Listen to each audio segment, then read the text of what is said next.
My name is Eliza, and at 67 years old, I never expected to become a wealthy widow.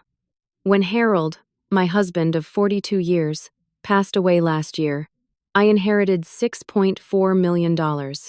Against all advice, I kept this inheritance a complete secret from everyone, including my only son, Thomas. Thank goodness I did. Because just 1 week after Thomas married Jennifer, my new daughter-in-law showed up at my doorstep with a notary and blank papers for me to sign. If you are watching this right now, please hit the like button, subscribe to this channel, and let me know where you are watching from as I share how I narrowly escaped being swindled out of everything. Harold and I first met in 1974 at the Bluebird Diner on Maple Street. I was 20 years old and working as a waitress to put myself through community college. Harold was 24, tall with kind brown eyes and a gentle smile that lit up his whole face. He came in every Monday, Wednesday, and Friday at exactly 12:15, ordered the same thing each time: a turkey club sandwich, no mayo, extra pickle, and black coffee. He always left a $5 tip, which was generous for those days. It took Harold 3 months to finally ask me out. That was just his way: slow, deliberate, and thoughtful. On our first date, he took me to a small Italian restaurant downtown and talked about his dreams of building a life through smart investments. While other guys his age were spending money on fancy cars or wild weekends, Harold was different. He had already purchased his first small rental property and was saving for another. We married the following spring in a simple ceremony at my parents' backyard. Harold wore a navy blue suit he had saved up for, and I wore a white dress my mother and I had sewn together. We honeymooned at a cabin by Lake George, spending our days hiking and our evenings planning our future. Harold had a vision for financial security that was unusual for someone so young. Our life together was comfortable but never flashy. We lived in the same 3-bedroom ranch-style house in the suburbs for over 40 years. Harold continued buying small properties, fixing them up himself on weekends, and either selling for a modest profit or adding them to his growing list of rentals. I went back to school, got my teaching degree, and spent 30 years teaching 3rd grade at Westfield Elementary. We had one child, our son Thomas, who arrived after 5 years of marriage. Harold was the most devoted father, teaching Thomas about responsibility, hard work, and the value of saving. Every birthday and Christmas, Harold would buy Thomas one toy and put the same amount of money into a college fund. Thomas sometimes complained about not getting as many presents as his friends, but Harold would patiently explain the importance of planning for the future. As the years went by, Harold's real estate investments quietly grew. He never discussed money with anyone other than me, and even I didn't know the full extent of our wealth until much later. We lived well within our means, drove sensible cars, and took modest vacations. Our neighbors probably thought we were typical middle-class retirees. The first sign that something was wrong came during a camping trip to Yellowstone last summer. Harold had always been physically strong and active, but he struggled with hiking trails head easily, managed just the year before. He dismissed it as age, catching up to him. He had just turned 70, but I noticed his persistent cough and how he seemed short of breath after minimal exertion. After weeks of gentle prodding, I finally convinced him to see Dr. Matthews. The diagnosis shattered our world stage 4 lung cancer that had already spread to his lymph nodes. Harold had never smoked a day in his life. The doctors called it bad luck. The next 6 months were a blur of hospital visits, treatments, and steadily declining hope. Harold approached his illness the same way he had approached everything in life, with calm determination and practicality. Between chemotherapy sessions, he insisted on putting all our affairs in order. One evening, as we sat in our backyard watching the sunset, Harold took my hand and said something I will never forget. "Eliza, I need you to promise me something. When I'm gone, don't tell anyone about our money. Not your sister, not your friends, and especially not Thomas." I was confused. Why not Thomas? He was our only child, our pride and joy. Harold sighed deeply. Thomas has a good heart, but he's always been impressionable. This new girlfriend of his, Jennifer, I don't trust her. There's something calculating in her eyes. And she's already asked me twice about our retirement savings, even though we've only met her 3 times. I thought Harold was being paranoid, a side effect of his medication, perhaps. Jennifer seemed perfectly lovely to me, beautiful, charming, attentive to Thomas. They had been dating for just 4 months, but Thomas was clearly smitten. Promise me, Eliza. Harold squeezed my hand weakly. Set up a trust for Thomas that he can access when he's 50, or if he and Jennifer are still together after 10 years. But don't let anyone know what we really have. Money changes people, and not usually for the better. To ease his mind, I promised. Though I didn't truly understand his concerns at the time. Harold passed away on a quiet Tuesday morning in October. I was holding his hand, telling him about all the spring bulbs I'd just planted in the garden, when I noticed his breathing had stopped. He was gone so peacefully, it was as if he had simply decided it was time to leave. The hospice nurse said that was a blessing. But in that moment, it felt like the cruelest thing imaginable. 42 years of love, conversation, and shared dreams ended in a single silent breath. The house felt impossibly empty without him. I would catch myself calling out to tell him something, only to be met with silence. At night, I would reach across to his side of the bed, finding nothing but cold sheets. I had known losing him would be hard, but I hadn't understood just how thoroughly grief could hollow a person out. The funeral was small, just as Harold would have wanted. We held the service at Lakeside Chapel, where sunlight filtered through stained glass windows, casting colorful patterns across the polished wooden pews.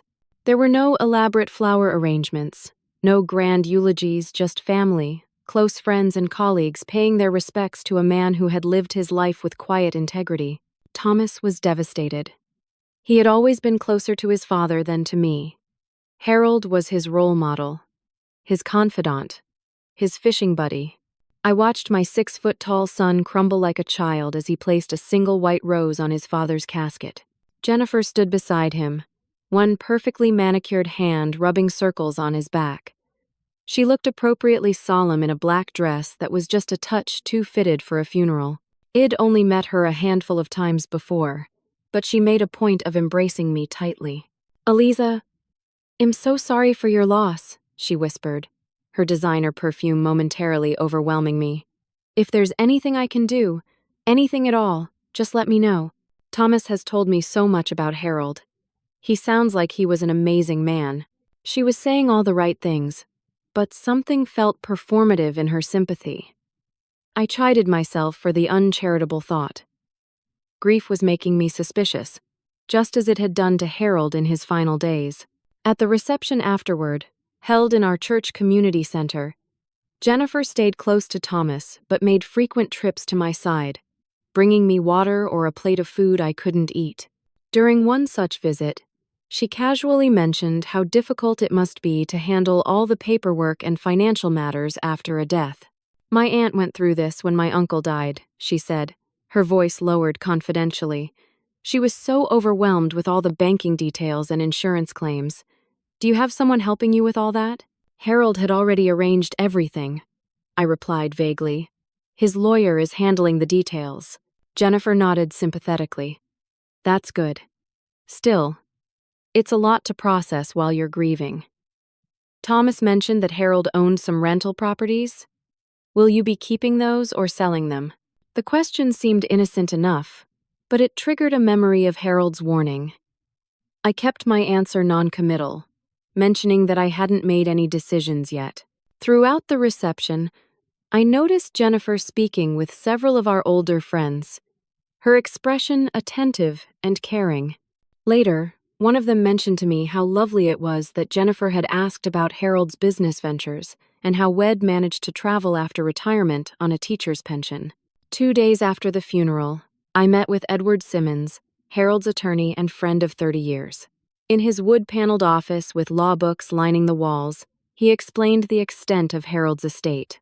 "Eliza, I know Harold discussed some of this with you, but I want to make sure you're fully aware of your financial situation," Edward said, sliding a folder across his desk.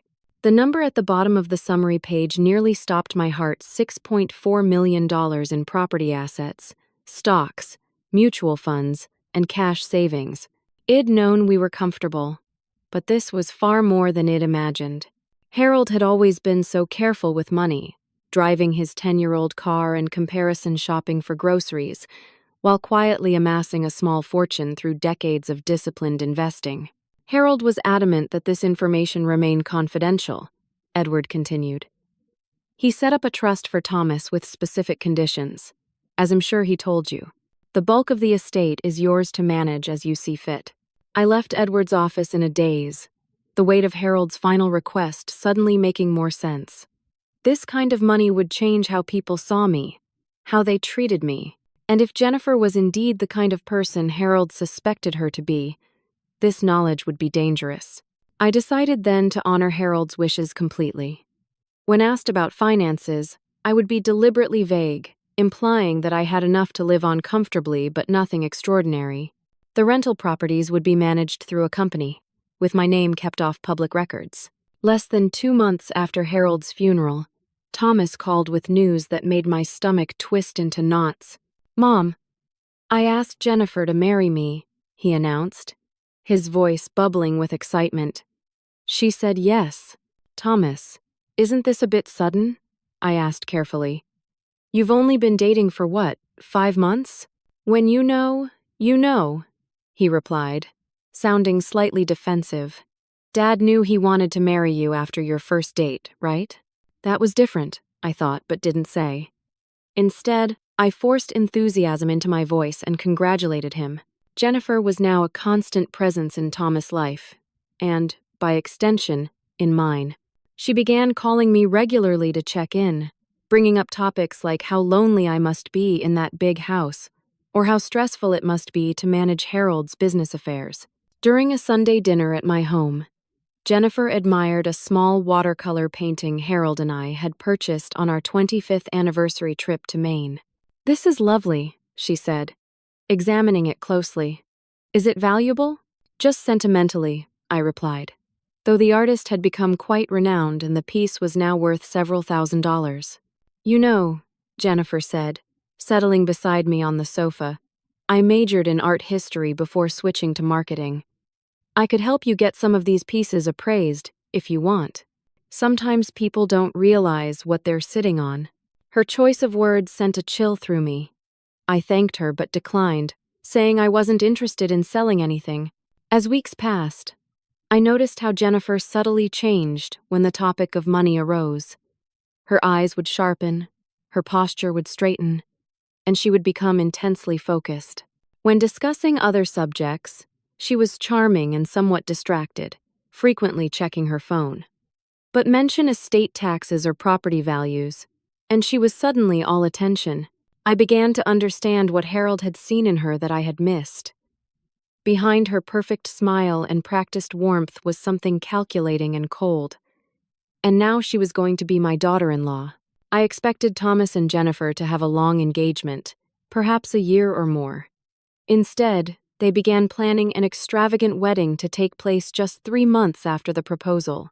When I expressed surprise at the timeline, Jennifer explained that they had found the perfect venue, but it had a cancellation for March 15th, and they had to act quickly to secure it. The venue turned out to be the Grand Plaza Hotel, the most expensive in our city, with a ballroom that could accommodate 300 guests. 300? I asked Thomas during one of our rare moments alone. "Do you even know 300 people?" He looked uncomfortable. "Most are Jennifer's friends and extended family. Her parents want to invite some business associates too."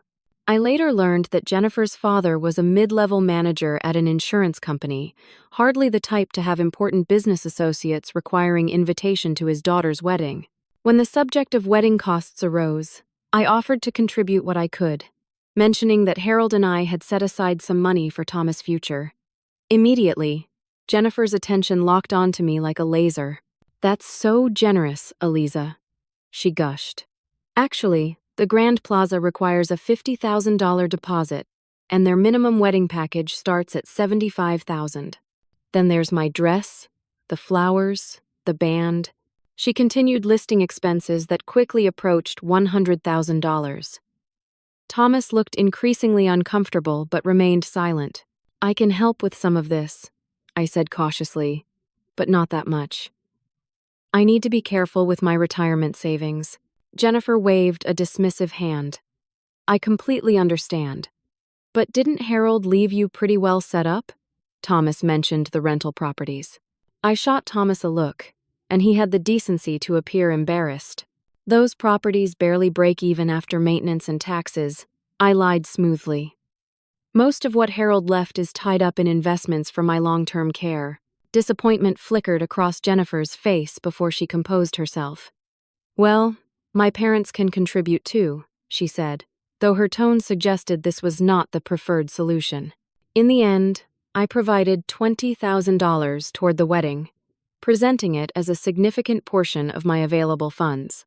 The remainder, I gathered, came from Jennifer pressuring her parents and Thomas taking out a personal loan, something that would have horrified Harold. As wedding preparations accelerated, I found myself increasingly sidelined. Jennifer selected everything from the menu to the music without consulting me. When I offered to help address invitations or assemble favor bags, Jennifer politely declined, saying she and her mother had it under control. One afternoon, I stopped by Thomas' apartment unexpectedly, bringing a box of Harold's old photographs I thought he might want. The door was slightly ajar, and I could hear Jennifer on the phone in the kitchen. No, her finances are still a mystery, she was saying, sounding frustrated. She keeps saying she's on a fixed income, but that doesn't add up. The old lady has to be sitting on something substantial. Thomas says his dad was super frugal, like pathologically cheap, but owned a bunch of properties. There was a pause as the person on the other end spoke. After the wedding, definitely, Jennifer continued.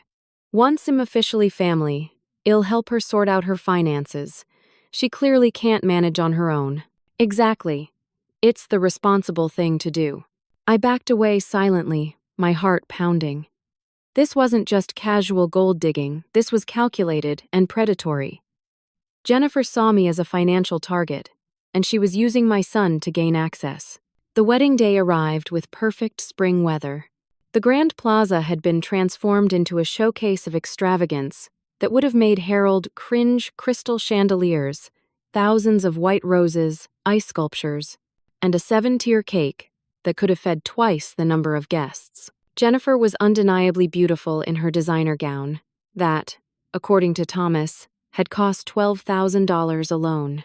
As I watched her glide down the aisle toward my beaming son, I tried to focus on his happiness rather than my growing unease. During the reception, I was seated at the family table but felt strangely isolated. Most of the guests were Jennifer's connections people had never met and would likely never see again. Her friends were primarily attractive young women with equally attractive partners, all dressed in clothes that suggested significant disposable income. While visiting the ladies' room, I overheard a conversation that confirmed my worst fears. So, how long do you think this one will last? A woman's voice asked from one of the stalls. Another woman, washing her hands at the sink, laughed. Long enough to secure the bag.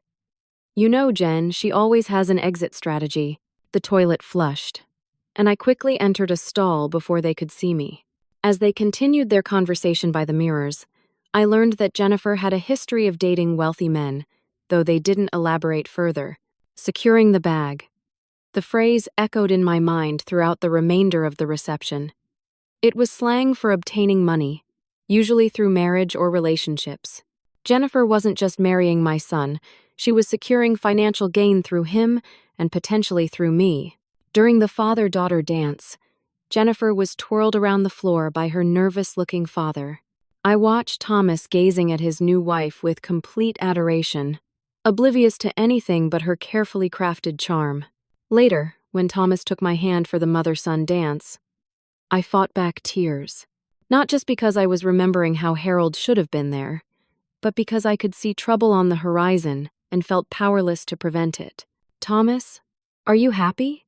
I asked as we moved slowly around the dance floor. Happier than I've ever been, Mom, he replied without hesitation. Isn't she amazing? I forced a smile and nodded, unwilling to taint his special day with my concerns. Perhaps I was wrong.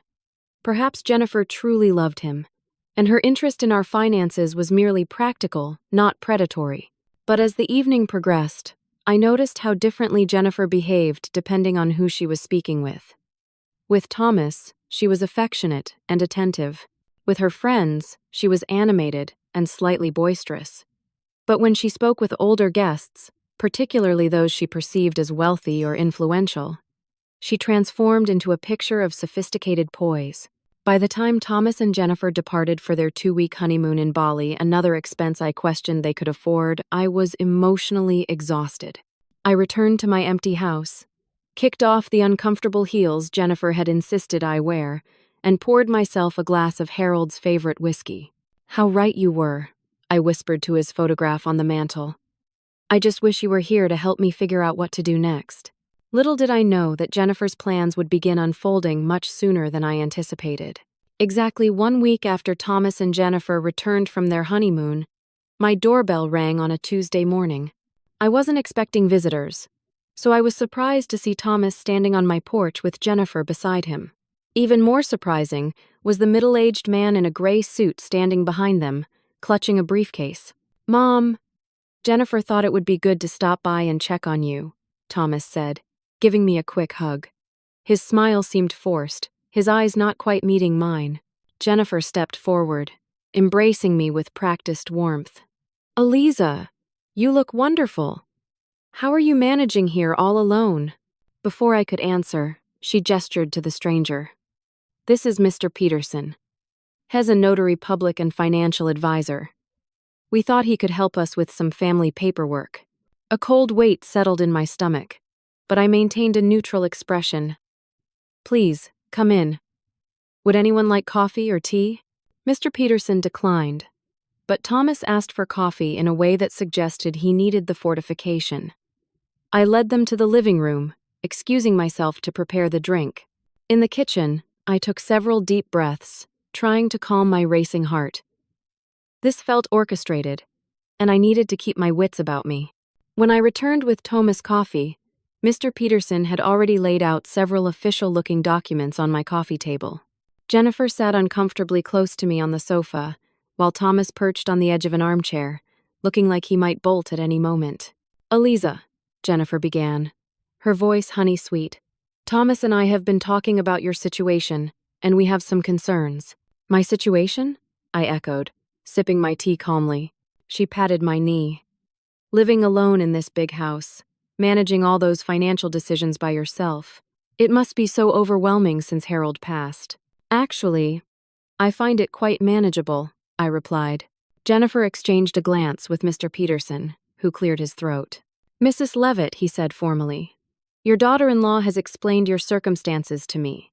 It's quite common for widows to feel overwhelmed by financial responsibilities, especially with an investment portfolio and multiple properties to manage." I carefully set down my teacup. "Has she now? And what exactly did she tell you about my circumstances?" Thomas jumped in. "Mom, we just want to help. Dad handled all the finances when he was alive, and we know it's a lot for you to take on alone." Jennifer nodded vigorously. "Exactly. And with Thomas being your only heir, it just makes sense to simplify things now." Mr. Peterson pushed a document toward me. "This is a durable power of attorney that would allow Thomas to make financial decisions on your behalf." He pointed to another paper. "And this would add both Thomas and Jennifer to your bank accounts as joint account holders, for convenience." I glanced at a third document, partially obscured beneath the others. From what I could see, it appeared to be paperwork for transferring property deeds. "So these require my signature today?" I asked, keeping my tone conversational while my mind raced. Jennifer smiled brightly. "Yes, Mr. Peterson is doing us a favor by coming here. He's very busy, so we should get this taken care of now." I picked up the power of attorney document and began reading it slowly, deliberately. The language was broad, essentially giving Thomas, and by extension, Jennifer, complete control over all my assets and financial decisions, effective immediately. "I'm not comfortable signing this without my own attorney reviewing it first," I said finally. Jennifer's smile tightened. "Eliza, these are standard documents. Mr. Peterson has prepared them according to all legal requirements. I'm sure they are. But Harold always taught me never to sign legal papers without proper review, I replied, maintaining eye contact with her. Mom, Jennifer and I have already discussed this with our attorney, Thomas said, sounding rehearsed. These are for your protection. My protection? I looked at my son, trying to see beyond Jennifer's influence. How does giving up control of my finances protect me? Jennifer jumped in before Thomas could respond. Financial elder abuse is so common these days, Eliza. By putting Thomas in charge now, we ensure no one can take advantage of you. The irony of her statement was almost laughable. I turned to Mr. Peterson. Sir, did my daughter-in-law tell you that I was mentally incompetent or unable to manage my own affairs? The man shifted uncomfortably. She mentioned concerns about early signs of memory issues and grief-induced decision-making, but I don't have memory issues, I interrupted firmly. And while I am grieving my husband, my decision-making capabilities are fully intact. Jennifer's demeanor changed instantly, her practiced patience giving way to barely concealed frustration. Eliza, we're just trying to help. Why are you being so difficult? I'm not being difficult, Jennifer. I'm being prudent, I replied. I won't sign documents that hand over control of everything I own without proper legal advice. The tension in the room escalated as Jennifer abandoned her caring pretense. This is ridiculous, she snapped. Thomas is your only child. Everything will be his eventually anyway. We're just trying to make things easier for everyone. Thomas looked increasingly uncomfortable. Maybe we should give Mom some time to think about this, he suggested weakly. Jennifer turned on him. We discussed this, Thomas. Your mother needs help managing things now, not later. Their exchange confirmed what I had suspected. Jennifer was the driving force behind this ambush, and Thomas was simply following her lead, likely having been convinced that they were acting in my best interest. I need to speak with Thomas alone, I said firmly. Jennifer, perhaps you and Mr. Peterson could wait in the kitchen. Her eyes flashed with anger, but she quickly composed herself. Of course, she said tightly. Take all the time you need. But remember, Mr. Peterson has other appointments today. Once they left the room, I turned to my son. Thomas, what is really going on here? Thomas slumped in his chair once Jennifer and Mr. Peterson were out of earshot. He ran his hands through his hair, a gesture so reminiscent of Harold that my heart ached. Mom, Jennifer is just concerned about you, he said, but his tone lacked conviction. She thinks you're too grief-stricken to handle all the financial stuff right now. She says it's better if I take over temporarily, just until you're in a better emotional state. I reached for his hand. Thomas, look at me. Do I seem incapable of managing my affairs? He avoided my gaze. No, but Jennifer says sometimes people can seem fine while they're actually struggling. And Jennifer would know this, how? Does she have training in grief counseling or elder care that I don't know about? She has a friend who's a therapist, Thomas mumbled. Look, Mom, I know it's a lot to ask, but Jennifer thinks... I interrupted him gently. That's just it, Thomas. Jennifer thinks. Not you. Would your father have wanted me to sign over everything to you and a woman he barely knew just weeks after the wedding? His face reddened. That's not fair. Jennifer is my wife now. And maybe Dad was a little too controlling with money. Maybe if he hadn't been so secretive about everything, we wouldn't be in this position. This position? I echoed. What position is that? Thomas stood up, pacing the living room. The same position we've always been in, Dad, making all the financial decisions, keeping everything close to his chest. Do you know how frustrating it was growing up, never knowing if we were struggling or doing well? Jennifer says that's financial abuse, keeping your family in the dark like that. I felt a surge of protective anger toward Harold. Your father was private, not abusive. He worked incredibly hard to provide for us, to build security for our future. For your future. Then why won't you let me help? Thomas demanded. If he's left you so well provided for, why are you acting like you need to protect your assets from me? The hurt in his voice was genuine, and I realized Jennifer had been working on him in ways I hadn't anticipated, stoking resentment toward Harold, positioning herself as the enlightened outsider who could see the family dynamics clearly. "It's not you I'm concerned about," I said carefully. "I trust you, Thomas. But these documents don't just give you oversight, they give Jennifer equal control. A woman who, I'm sorry to say, has shown a suspicious amount of interest in my finances from the moment she met me." His expression hardened. "So that's what this is about. You don't like Jennifer. You never have." "That's not true," I protested. "But I do question her motives, especially given how quickly she's pushed for this marriage and now these documents." "She's trying to protect our future, our family," Thomas shot back. "We're thinking about having kids soon, and we need financial stability. If you're sitting on a pile of money while we're struggling to afford a decent house, how is that fair?" I was momentarily speechless. Jennifer had clearly been filling his head with ideas about my secret wealth, positioning herself and Thomas as victims of my supposed hoarding. "Thomas, I don't have a fortune hidden away," I said, careful to maintain the deception Harold had requested. "I have enough to live comfortably. And yes, there will be something for you to inherit someday. But these documents would give Jennifer control over my home, my retirement, everything I need to support myself." The conversation deteriorated from there. Thomas accused me of not trusting him, of thinking the worst of Jennifer, of being paranoid just like his father. I tried to explain my concerns calmly, but he wasn't receptive. Jennifer's influence had already taken deep root. Finally, Thomas stormed back to the kitchen. I heard muffled but heated conversation, then the front door slammed. Through the window, I watched them drive away. Mr. Peterson looking confused in the back seat. The documents remained scattered on my coffee table, unsigned. I sat alone in the sudden silence, shaking with emotion.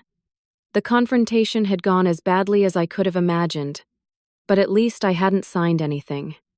Still, the breach with Thomas felt devastating. In trying to protect him and myself, I might have pushed him further into Jennifer's manipulative embrace.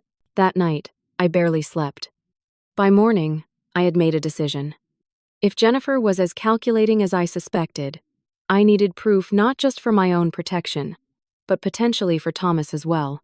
My instinct to keep the inheritance secret had been correct, but now I needed to take more proactive measures.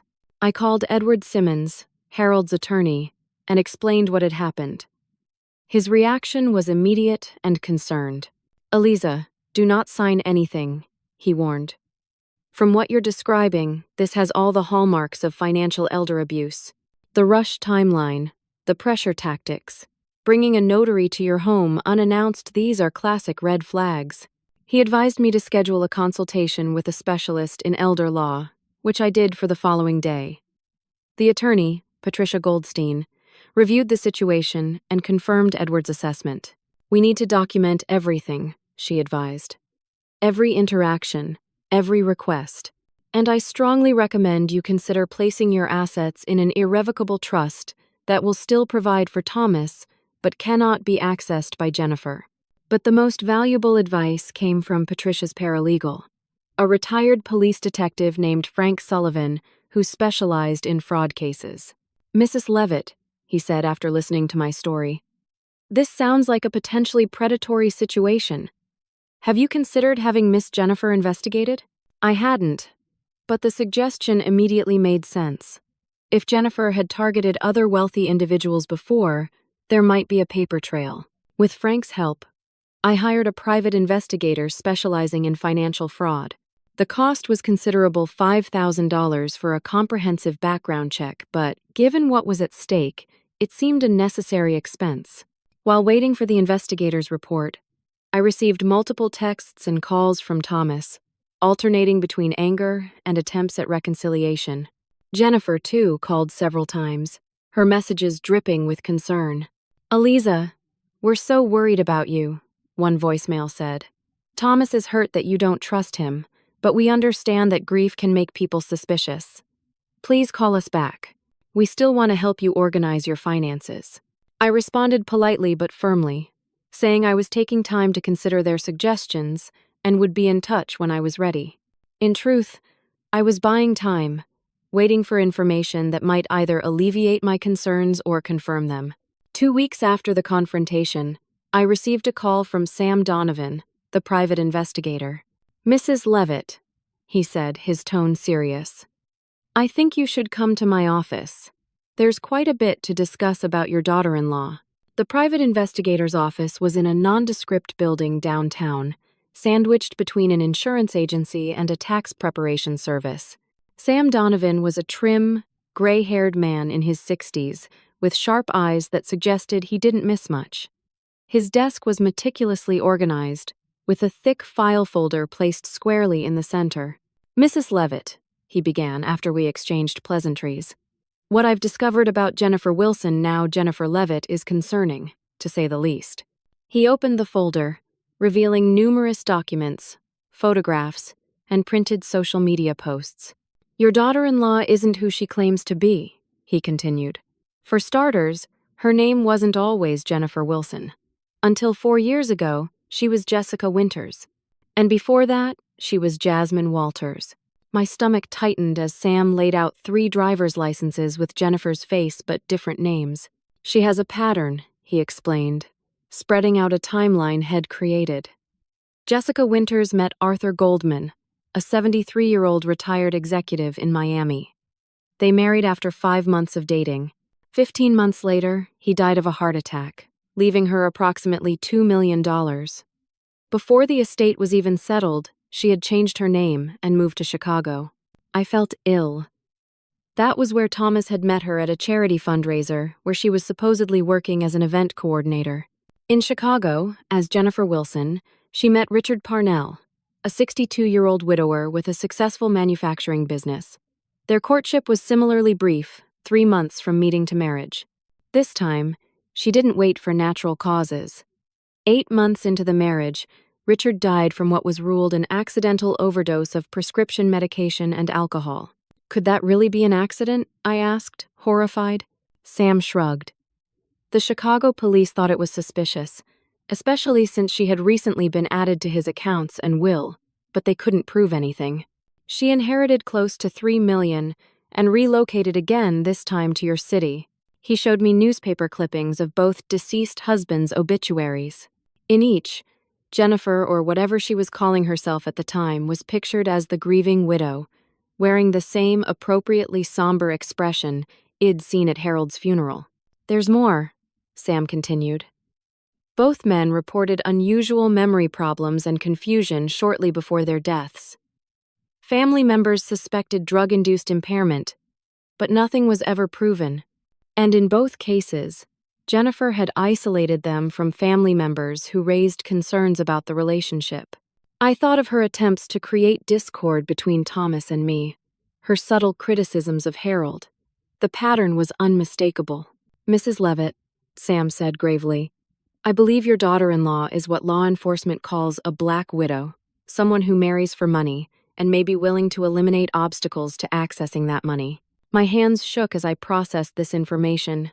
This wasn't just about protecting my assets anymore, it was about potentially saving my son's life. "Do you think Thomas is in danger?" I asked, my voice barely above a whisper. Sam hesitated. "I can't say for certain. In her previous cases, she targeted older men with direct access to wealth. Your son is young, but if she believes he's about to inherit a substantial amount," he didn't need to finish the thought. "If Jennifer thought Thomas was her path to my money, she would keep him around at least, until she secured access. But if she became frustrated with the obstacles I was placing in her way, or if she learned the truth about the inheritance conditions Harold had established," I thanked Sam for his thorough investigation and left with copies of all his documentation. On the drive home, my mind raced with possible approaches. Direct confrontation had already failed. Thomas was too enchanted with Jennifer to believe anything negative about her. Going to the police wasn't an option, yet there was no crime to report, just a disturbing pattern that suggested potential danger. I needed a multi-pronged strategy, one that would protect my assets, create a safety net for Thomas, and gather irrefutable evidence about Jennifer's true nature. My first step was another meeting with Patricia Goldstein, the elder law attorney. With her help, I created a new, more secure trust structure for my assets. The revamped arrangement ensured that Thomas would still inherit eventually, but with stringent protections against undue influence or coercion. Patricia suggested adding a clause requiring any spouse of Thomas to have been married to him for at least 10 years before they could benefit from the trust. A safeguard against the type of short-term predatory marriage Jennifer seemed to specialize in. Next, I contacted Edward Simmons to update Harold's original estate plan. While I couldn't change the fact that Id inherited everything outright, I could ensure that my own estate planning protected both Thomas and Harold's legacy. I need to plan for the possibility that something might happen to me under suspicious circumstances, I told Edward, watching his eyes widen as I explained what the investigator had discovered. Together, we crafted documents that included specific provisions in case of my untimely or suspicious death. Additionally, I recorded a video statement detailing my concerns about Jennifer to be kept sealed unless necessary. My third step was the hardest, approaching Thomas again. I knew direct accusations would only push him further away, but I needed to maintain our relationship to keep a window into his life with Jennifer. I called him on a day when I knew Jennifer would be at a spa day with friends' information Id gleaned from her public social media posts. Thomas answered on the fourth ring, his voice guarded. "Mom?" I kept my tone light, giving no indication of what I now knew. "I was thinking about your dad today, and it made me miss you. Could we have lunch sometime this week? Just the two of us?" His hesitation was painful to hear. "I don't know, Mom. Things are still pretty tense after what happened." "I know, and I'm sorry about that," I said sincerely. "I reacted badly to being surprised with those documents. But you're my son, Thomas, and I love you. I don't want legal paperwork to come between us." He softened slightly. "Maybe lunch would be okay. There's a new place downtown Jennifer and I have been wanting to try. I'll make reservations," I offered. "Just us, though? I think we need some mother-son time." After a pause, he agreed. "I'll have to check with Jennifer about which day works best." That single sentence, "I'll have to check with Jennifer," spoke volumes about the control she already exerted over him. But at least he was willing to see me. It was a start. In the meantime, I took one final precaution. With Frank Sullivan's help, I installed discrete security cameras around my home and upgraded my computer and phone security. If Jennifer attempted another ambush or tried to access my personal information, there would be evidence. Armed with knowledge and a solid legal strategy, I felt more prepared but no less heartbroken. My son had unknowingly married a dangerous predator, and I had to find a way to show him the truth without driving him away permanently. The path forward would require patience and careful timing.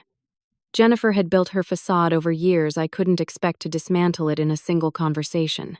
But for Thomas's sake and for Harold's, I would do whatever was necessary to expose her true nature before it was too late. 3 days later, Thomas and I met for lunch at Riverside Bistro, a new upscale restaurant with outdoor seating overlooking the city park. I arrived early, selecting a quiet corner table that would afford us privacy for what I hoped would be a meaningful conversation. When Thomas arrived, I was struck by how tired he looked. There were shadows under his eyes, and his usually perfect posture was slightly slumped. He gave me a brief, awkward hug before sitting down. "Thanks for suggesting this, Mom," he said, unfolding his napkin. "I miss Dad a lot, too." The mention of Harold gave me the opening I needed. "He would have hated us being at odds like this," I said softly. "He always said family was the only thing that truly mattered." Thomas nodded, a flicker of the sun I knew showing through the strained exterior. "Yeah, he did say that a lot." We ordered our meals and made stilted small talk about the weather, his job, my volunteer work at the library, anything but the uncomfortable subject hovering between us. Finally, as our entrees arrived, I decided to take a gentle approach. "How are things with you and Jennifer?" I asked, keeping my tone neutral, interested rather than accusatory. Thomas poked at his salmon. "Fine. Good. She's been really busy with her new interior design clients. This was news to me. Jennifer had claimed to work in marketing and event planning when Thomas first introduced us. Now, apparently, she was an interior designer. Another inconsistency to file away. That sounds exciting, I remarked. Is that what she did before you met? He shrugged. She did a bit of everything, I guess. She's very talented. I nodded, steering the conversation toward more personal territory. How about at home? Are you settling into married life well? To my surprise, Thomas put down his fork and looked directly at me for the first time since arriving. It's been an adjustment, he admitted. Jennifer has strong opinions about how things should be.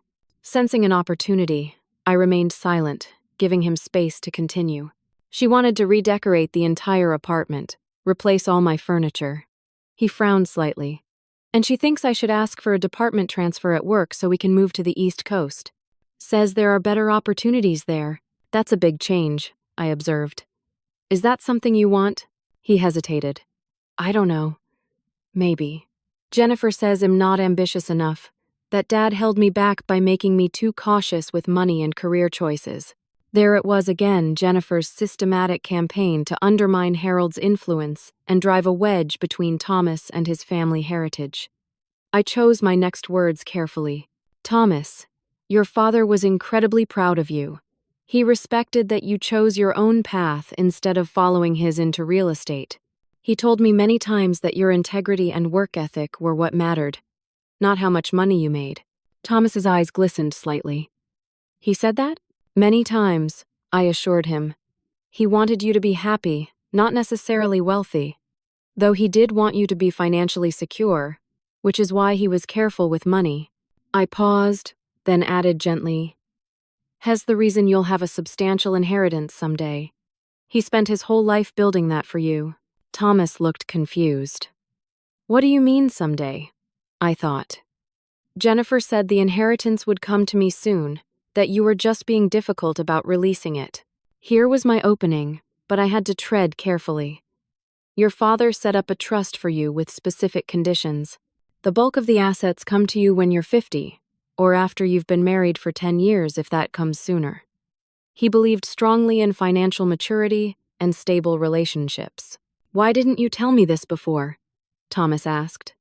A mix of emotions crossing his face. Harold asked me not to discuss the details with anyone, I explained. He thought it was important that you live your own life, make your own way, without the expectation of an inheritance hanging over you. Thomas absorbed this information silently. Does Jennifer know about this? I shook my head. Only the attorneys, and I know the specific terms. But Thomas, I've been concerned about Jennifer's intense interest in my finances from the very beginning. That day with the notary wasn't about helping me, it was about accessing funds that are meant for your long-term security.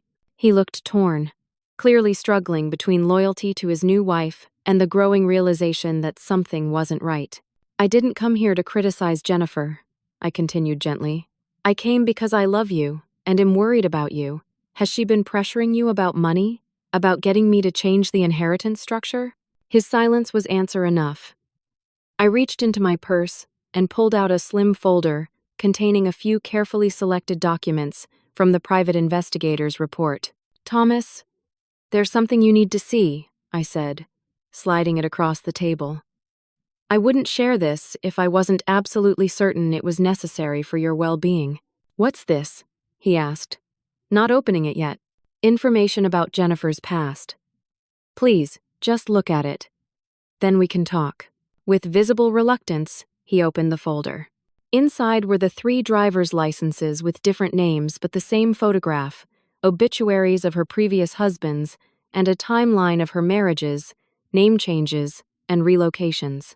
I had deliberately omitted the more speculative information about suspicious deaths, focusing only on the documented facts. Thomas stared at the contents, his face draining of color. This can't be right, he whispered. There must be some explanation. You can verify it all independently, I told him. The investigator's contact information is there if you want to speak with him directly. For several long minutes, Thomas said nothing, just stared at the evidence of his wife's deception. When he finally looked up, The pain in his eyes broke my heart. "If this is true," he began, his voice cracking, "has my whole marriage been a lie?" I reached across the table to take his hand. "I don't know what Jennifer feels for you, but I do know she hasn't been honest about her past or her intentions." He withdrew his hand and gathered the documents, his movements mechanical. "I need to think. I need to process this." "I understand," I said. "But Thomas, please be careful. Don't confront her alone. If she realizes you've discovered her past," the implication hung in the air between us. Thomas stood abruptly. "I need to go," he said, tucking the folder inside his jacket. "Call me any time, day or night," I urged. "Promise me." He nodded distractedly and left, his lunch barely touched. The next 72 hours were among the most anxious of my life. Thomas didn't call or text, and he didn't answer my cautious attempts to reach him. I alternated between worry that Jennifer had somehow intercepted my messages and fear that had confronted her and suffered consequences. On the fourth day after our lunch, my doorbell rang shortly after 8 in the morning. I opened it to find Thomas on my doorstep, unshaven and exhausted looking, a duffel bag at his feet. "Can I come in?" he asked, his voice rough. I pulled him into a fierce hug before ushering him inside. He collapsed onto the sofa, running his hands through his disheveled hair. "You were right," he said simply. "All of it. After I left you, I hired my own investigator. He found even more than yours did. Jennifer, she was planning." He couldn't finish the sentence, but he didn't need to. I sat beside him and waited while he composed himself. "When I got home from our lunch, I pretended everything was normal," Thomas continued. "But I started noticing things. How she was always checking my phone, asking about you, talking about when we'd move into a bigger house with my inheritance money. What finally confirmed it was her reaction when I casually mentioned the 10-year condition of the trust. She completely lost it, screaming about how she wasn't going to waste 10 years of her life waiting for a payoff." His voice broke. "She admitted she had been planning to pressure you to change the terms, or if that didn't work, to have you declared incompetent. And if that failed..." Again, he couldn't finish, but his expression told me everything. Jennifer had seen me as an obstacle to be eliminated. "I didn't tell her what I knew about her past," he added. "I just said I needed space to think and went to a hotel. I've been there for the last 3 days, talking to lawyers about annulment options." Relief flooded through me, but I tempered my reaction, aware of how devastated Thomas must be. While I was grateful Head discovered the truth before Jennifer could do real harm, I knew his heart was shattered. Together, we developed a plan to handle the situation legally and safely. With evidence of Jennifer's fraud identity changes, concealment of previous marriages, and documented financial schemes, we had grounds for an annulment. Edward's law firm coordinated with local law enforcement, who were interested in reopening the investigation into Richard Parnell's death, given the new pattern of evidence. Thomas arranged to meet Jennifer at a coffee shop, where 2 plainclothes officers and our attorney waited at nearby tables. When presented with the evidence and legal consequences she faced, Jennifer attempted her well-practiced charm and denial, but quickly realized she was outmaneuvered. She agreed to an annulment with no financial claims, in exchange for not pursuing fraud charges, a deal the prosecutor allowed, prioritizing the reopened investigation into her previous husband's suspicious death. Within 6 weeks, Thomas was legally free of Jennifer, though the emotional scars would take much longer to heal. He moved into my guest room temporarily, both of us finding comfort in family closeness after the ordeal. As summer turned to fall, I made a decision about the inheritance that had indirectly triggered so much trauma. After consulting with financial advisors and Thomas himself, I established the Harold Levitt Memorial Foundation, dedicating a substantial portion of the estate to supporting financial literacy, education, and resources for widowed seniors at risk of financial exploitation. The foundation gave me a renewed sense of purpose, honoring Harold's legacy while helping prevent others from experiencing what it nearly faced. Thomas became involved too, finding that helping others was healing for his own wounded trust. On the anniversary of Harold's death, Thomas and I stood together at his graveside, placing fresh flowers against the simple headstone. "I think Dad would be proud of what we're doing with the foundation," Thomas said quietly. "He would," I agreed. "But mostly, he'd be proud of you for finding the strength to face a painful truth and rebuild your life." Thomas had recently moved into his own apartment and started dating again, cautiously. The experience with Jennifer had changed him, making him more thoughtful and less impulsive. In some ways, he reminded me more of Harold than ever before. As we walked back to the car, arm in arm, I reflected on everything we'd learned through our ordeal. Harold had been right about keeping our wealth private, though not even he could have anticipated how critical that decision would prove to be. I'd learned to trust my instincts, even when they went against social expectations to be polite and accommodating. And Thomas had learned that sometimes the hardest truths are the most important ones to acknowledge. The $6.4 million inheritance that Jennifer had coveted so desperately had not brought happiness in the way she'd imagined. Instead, it had become a tool for healing and helping others, a purpose Harold would have deeply approved of. Life continues to unfold in unexpected ways. Thomas is finding his path again, stronger for having weathered betrayal. I'm discovering new purpose in protecting others from financial predators. And somewhere, I like to think Harold is watching over us, relieved that his foresight helped save both his son and his legacy from a woman who saw dollar signs instead of human hearts. If my story teaches anything, it's this: keep your financial business private. Trust your instincts when something feels wrong. And remember that the greatest inheritance isn't money but the wisdom to use it well. Thank you for listening to my story today. If you've ever had experience with someone trying to take advantage of you or a loved one financially, please share in the comments below. Your insights might help others recognize warning signs before it's too late. Don't forget to like this video, subscribe to the channel for more real-life stories, and share with anyone who might benefit from this cautionary tale. Together, we can protect each other from those who would prey on vulnerability and trust.